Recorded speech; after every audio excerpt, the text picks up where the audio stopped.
Hello guys, तो कैसे हैं आप सब लोग। तो अभी मैं आपके सामने आ चुका हूँ गाइस। तो आज डिस्कस करेंगे 5 गोल्डन रूल्स मैं आपको बताऊंगा, जिनको फॉलो करके जो आने वाले आपके अपकमिंग जेके एसएसबी एग्ज़ाम्स हैं उनको आप क्वालिफाई कर सकते हैं। जैसे आपका आने वाला जेके पीएसआई का सबसे बड़ा एग्ज़ाम है, एनटी का सबसे बड़ा एग्ज़ाम है, कांस्टेबल की 4000 पोस्टें हैं, पटवारी की कुछ पोस्टें आउट होने वाली हैं। तो ये सारे एग्ज़ाम्स जो हैं, जैसे फॉरेस्टर का एग्ज़ाम है, तो ये सारे एग्ज़ाम आप क्वालिफाई करेंगे। अगर इन 5 गोल्डन रूल्स को अगर आप क्वालिफाई करते हैं तो आपके बेटर चांसेस हो जाएंगे कि आप जो आने वाले एग्ज़ाम्स को जो है वो क्वालिफाई कर सकते हैं। तो आप इन गोल्डन रूल्स को फॉलो करें। आप 20-25 दिन इनको फॉलो करके देखेंगे तो आपको ऐसा लगेगा कि सच में जो है वो इम्प्रूवमेंट जो है वो हो रही है। मैंने लास्ट ईयर 3 एग्ज़ाम क्वालिफाई किए थे, जैसे जेके पीएसआई 1.0, जेके पीएसआई 2.0, फा का एग्ज़ाम क्वालिफाई किया, पंचायत सेक्रेटरी का एग्ज़ाम क्वालिफाई किया। तो मैंने इन चीज़ों को फॉलो किया, दैट्स वाई मुझे जो है रिज़ल्ट देखने को मिले और फाइनली जो है मेरा सिलेक्शन जो है हो गया इन 2-3 एग्ज़ाम में। तो चलिए गाइस, डिस्कस करते हैं कौन कौन से गोल्डन रूल्स हैं जो आपको फॉलो करने चाहिए। तो फर्स्ट गोल्डन रूल जो मैं आपको बताऊंगा वो है कंसिस्टेंसी। सबसे पहले आपको कंसिस्टेंसी रखनी है। बहुत सारे बच्चे क्या करते हैं कि 4 दिन वो ऐसा करेंगे कि 12-12 घंटे पढ़ेंगे, लेकिन 4 दिन के बाद वो है फिर 6 या 7 दिन पढ़ेंगे ही नहीं। तो उससे जो है कंसिस्टेंसी नहीं आती है। Consistency is the most important thing, क्योंकि जब आप रोज़ एक काम करते हो, आपको पता है मुझे 5 से 6 घंटे ये काम करना है। आप 6 घंटे आप अगर डेली पढ़ते हैं जेके एसएसबी के एग्ज़ाम के लिए, तो मैं मानता हूँ that is more than enough. इससे ज़्यादा पढ़ने की ज़रूरत आपको नहीं है।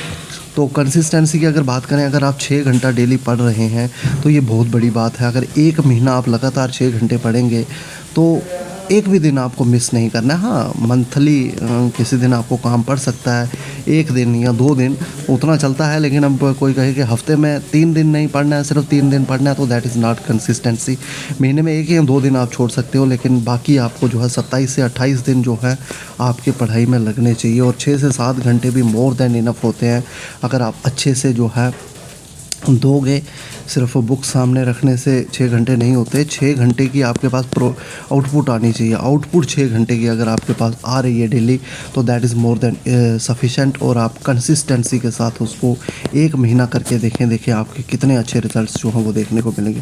तो consistency is the first golden rule जो कि आपको फॉलो करना है अपनी एग्जामिनेशन की तैयारी में। नेक्स्ट है इवैल्यूएशन। अब कंसिस्टेंसी तो आ गई, लेकिन जो पढ़ रहे हैं उसको इवेलुएट भी करना है। क्या जो हम पढ़ रहे हैं उसका बेनिफिट हमें हो भी रहा है कि नहीं हो रहा है? क्या जो पढ़ रहे हैं वो एग्जामिनेशन पॉइंट ऑफ व्यू से सही है भी कि नहीं है? क्या जो हम पढ़ रहे हैं क्या वो पेपर में हमें बेनिफिट देगा कि नहीं देगा?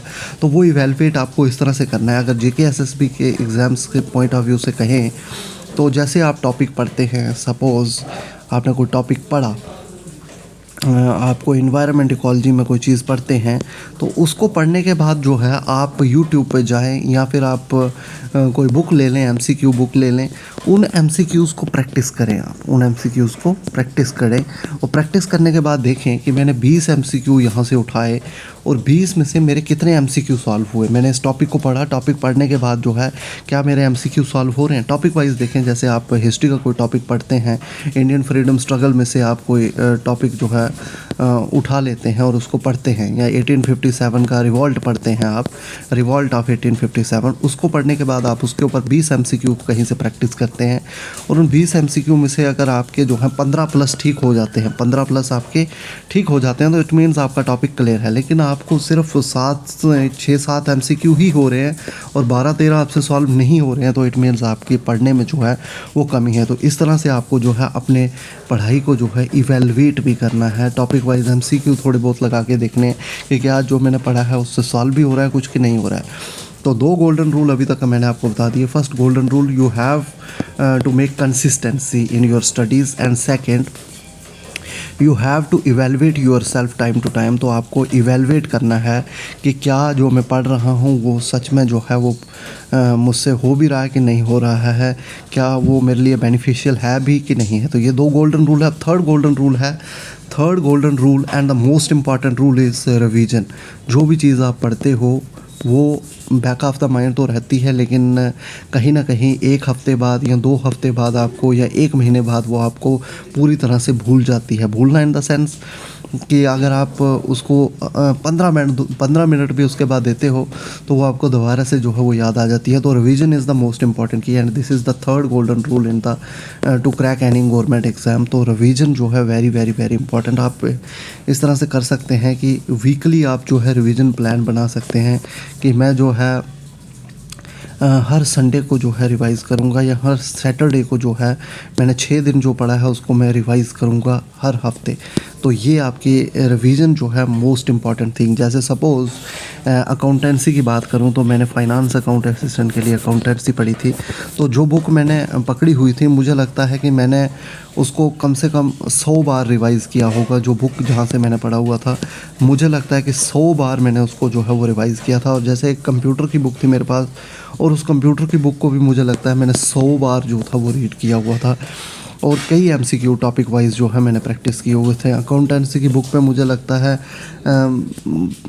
हज़ारों 10,000 से भी ऊपर एमसीक्यू मुझे लगता है अकाउंटेंसी के ऊपर मैंने जो है वो प्रैक्टिस किए हुए थे। तो प्रैक्टिस जो है इवेलुएट में आपको टाइम टू टाइम जो है करता रहा। इससे पहले मैं आपको एक बात बताता हूँ कि पंचायत अकाउंट असिस्टेंट का एग्ज़ाम हुआ था, जो कि मेरा नहीं हुआ था। 1 मार्क से मैं जो वहाँ पे रह गया था। तो वहाँ पे मेरे पास कंसिस्टेंसी थी, वहाँ पे मेरे पास रिवीजन बहुत ज़्यादा थी, लेकिन मैंने अपने आप को इवेलुएट वहाँ पे नहीं किया। मैंने टॉपिक तो पढ़े लेकिन उनके ऊपर एमसीक्यू प्रैक्टिस नहीं किया, और जिसकी वजह से मेरे वो टॉपिक कहीं ना कहीं जो थे वो लैग कर रहे थे, और जिसकी वजह से एग्ज़ाम में मैं अच्छे से परफॉर्म जो था वो नहीं कर पाया था। तो आई होप आपको चीज़ें समझ आ रही होंगी। कंसिस्टेंसी इंपॉर्टेंट है, फिर इवेलुएशन भी इंपॉर्टेंट है, और फिर रिवीजन भी इंपॉर्टेंट है। तो ये 3 चीज़ें आपके लिए मोस्ट इंपॉर्टेंट है। फोर्थ गोल्डन रूल क्या है? Avoid distractions. आपको पता है बहुत सारी डिस्ट्रैक्शंस होती हैं, उन डिस्ट्रैक्शंस को आपने अवॉइड करना है। जैसे आप सोशल मीडिया पे चले गए, इंस्टाग्राम आपने ओपन कर लिया तो आप रील्स देखने लग पड़े, तो 2-2 घंटे 3-3 घंटे निकल जाते हैं, पता भी नहीं लगता है। तो इन चीज़ों से आपने बचना है, क्योंकि 2 घंटे जब आप रील देखते हो तो अगले 2 घंटे भी आपका दिमाग जो है पढ़ाई की तरफ नहीं आएगा। तो इसलिए आपको इन चीज़ों से जो है वो डिस्ट्रैक्शन से बचना है। और भी बहुत सारी डिस्ट्रैक्शंस होती हैं। तो ये जो डिस्ट्रैक्शंस हैं, ये आपको पता है कि ये खुद इंसान को पता होता है कि कौन सी चीज़ें मुझे जो है वो पढ़ाई से डिस्ट्रैक्ट कर रही हैं। तो डिस्ट्रैक्शन जो है, अगर आपके माइंड में थोड़ी सी भी डिस्ट्रैक्शन है तो पढ़ाई करना इम्पॉसिबल के बराबर है। फिर आप बुक पकड़ोगे, आपका दिमाग जो है वो कहीं और होगा। तो concentration is the very important thing. तो डिस्ट्रैक्शन को जब आप अवॉइड करोगे तो आपके अंदर जो है वो कंसंट्रेशन बनेगी। तो this is the fourth most important golden rule कि अगर आपको पढ़ना है तो आपके अंदर डिस्ट्रैक्शन बिल्कुल भी नहीं होनी चाहिए, बल्कि कंसंट्रेशन होनी चाहिए। तो आई होप 4 आपको गोल्डन रूल समझ आए होंगे। The first is consistency. अगर आपके अंदर कंसिस्टेंसी है तो आपको एग्ज़ाम क्रैक करने से कोई नहीं रोक सकता। कंसिस्टेंसी के साथ साथ अपने आप को इवेलुएट भी करना है। इवेलुएशन के साथ साथ आपको जो है रिवीजन पे ज़्यादा फोकस करना है। 4th नंबर पे आपके अंदर कंसंट्रेशन होनी चाहिए, ना कि डिस्ट्रैक्शन होनी चाहिए। एंड द लास्ट मैं आपको गोल्डन रूल बताऊंगा, test series. Test series is the best, very very very important. आपको पता है आपका 120 मार्क्स का पेपर होता है, और उसी 120 मार्क्स के पेपर को आपको एकदम पहले पेपर में आप पहली टेस्ट सीरीज़ देखना, आप कितनी गलतियां वहाँ पे करते हो, आप डिप्रेशन में आते हो, टफ़ क्वेश्चन को देखो आप हसल करते हो। तो वो चीज़ें आपके अंदर नहीं होनी चाहिए। अगर आप ज़्यादा से ज़्यादा टेस्ट सीरीज़ लगाओगे, ज़्यादा से ज़्यादा मॉक टेस्ट दोगे, तो उससे क्या होगा कि आप डिफ़िकल्ट क्वेश्चन से डरना बंद कर दोगे, और आपके अंदर एक कॉन्फिडेंस जो है वो बिल्ड होना शुरू हो जाएगा कि मैं किसी भी पेपर से डरता नहीं हूँ। तो इस तरह का बिल्कुल भी नहीं होना चाहिए। तो test series is the most important thing. तो टेस्ट सीरीज़ में आप अपने मार्क्स भी देख सकते हो। तो कोशिश करें कि ज़्यादा से ज़्यादा मार्क्स लाने की। मानता हूँ मैं कि एग्ज़ाम के कंपैरेटिवली टेस्ट सीरीज़ थोड़ी डिफ़िकल्ट होती है। अगर आप टेस्ट सीरीज़ में 80 करोगे तो एक्चुअल एग्ज़ाम में आपके 90+ हो जाएंगे। तो इतना रहता है। टेस्ट सीरीज़ थोड़ी सी डिफ़िकल्ट ज़रूर होती है, लेकिन फिर भी आप उसको अटैम्प्ट करो, क्योंकि आप डिफ़िकल्ट क्वेश्चन से डरना बंद कर देते हो टेस्ट सीरीज़ देने के बाद। तो आई होप आपको चीज़ें समझ आई होंगी। तो ये 5 गोल्डन रूल्स जो हैं आपके लिए मोस्ट इंपॉर्टेंट है। सबसे पहले एक बार फिर बता देता हूँ, कंसिस्टेंट रहिए, कंसिस्टेंसी के बिना काम नहीं चलेगा। नेक्स्ट, अपने आप को टॉपिक वाइज इवेलुएट करते रहें, एमसीक्यू लगाएं टॉपिक पे। थर्ड है आपका रिवीजन ज़्यादा से ज़्यादा करें, वीकली रिवीजन मोड बनाएं, या फिर डेली रिवीजन मोड भी रख सकते हैं, 1 घंटा डेली। उसके बाद आप जो है 4th है कंसंट्रेशन बनाएं, concentration is the very most important thing. और 5th है टेस्ट सीरीज़। और ये अगर 5 कॉम्बिनेशन आपके मिल गए तो आपको कोई भी एग्ज़ाम क्रैक करने से कोई नहीं रोक सकता। ये 5 चीज़ें अगर आपके पास हैं और 6 महीने इन 5 चीज़ों के साथ आपने तैयारी कर दी तो डेफ़िनेटली आपके जो भी एग्ज़ाम है, जैसे आपका JKPSI है, NT है, पटवारी है, फॉरेस्टर है, ये सारे एग्ज़ाम जो है 4 के 4 एग्ज़ाम जो है आप आसानी से जो है वो क्लियर कर सकते हैं। तो आई होप आपको चीज़ें समझ आई होंगी।